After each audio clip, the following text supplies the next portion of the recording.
ya kila siku, kwa hiyo mshtuko lazima uwepo. Unajua anapoondoka rafiki ambaye haukutarajia, hakuumwa kufanya kitu chochote, ni lazima mshtuko tokee, ujiulize why, kwa nini?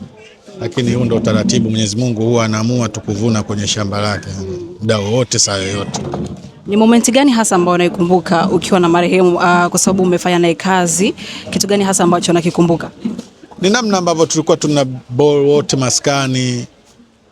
Unajua ndio kipindi cha ujana tunakuwa, kuna moment nyingi za kijinga, lakini kubwa ni namna ambavyo yeye alisema amekuja Tip Top, anataka afanye mziki na huo mziki, lakini wimbo ambao utatokea pale wa kwanza wa Tip Top anatamani aimbe na Rashidi, yani Chidi Benz, na ndio kweli ambacho marehemu Abdul Bonge alijitahidi akamfanikishia jambo lake.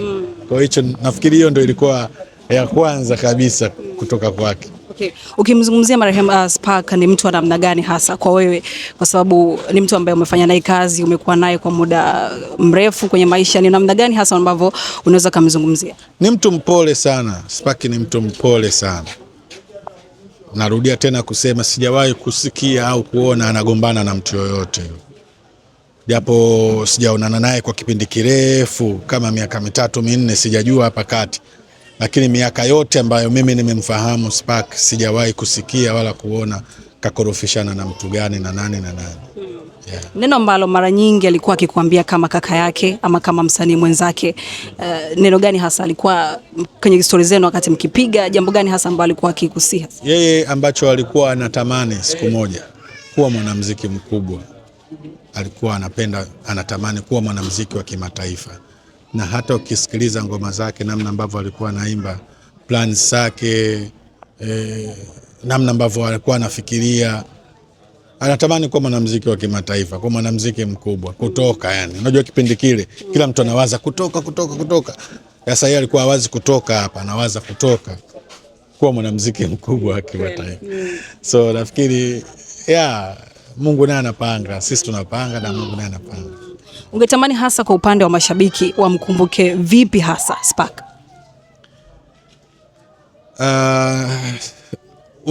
Nadhani wanamkumbuka especially kwenye wimbo wake wa Nipe Ripoti, ambao mimi pia nilishiriki kwenye ule wimbo. Nafikiri wamkumbuke tu kwa namna ambavyo alikuwa anawaliza watu kwenye majukwaa. Ule wimbo ndio ilikuwa sifa yake kubwa hiyo. Unaimba hivi unaona watu wanalia.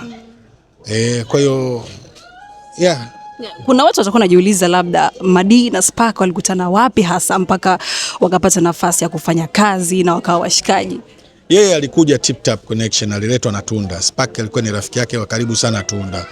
Kwa wakati Tunda anakuja yuko Tip Top, tunashiriki masuala yetu ya usio Tip Top, naye akawa yuko. Sasa tukaona kwa nini sasa huyu anakuja anakaa tu maskani.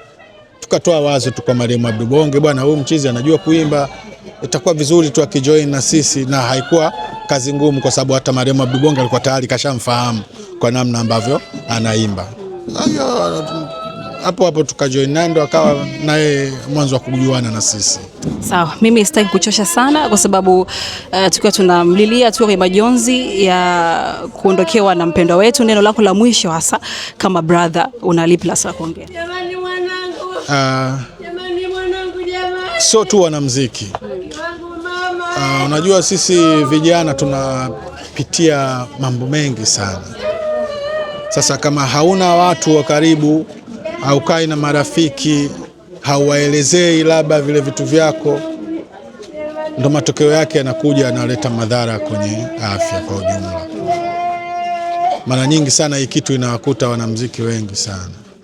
Nakuta mtu anaumwa moyo, nakuta mtu anaumwa tatizo hili kwa sababu labda alikuwa na kitu anashindwa kukisema. So kijana yoyote yule, kama una kitu chochote kichwani, una kitu chochote moyoni, mfikishie rafiki yako, muelezea, anaweza akakusaidia na akaweza kutatua tatizo lako.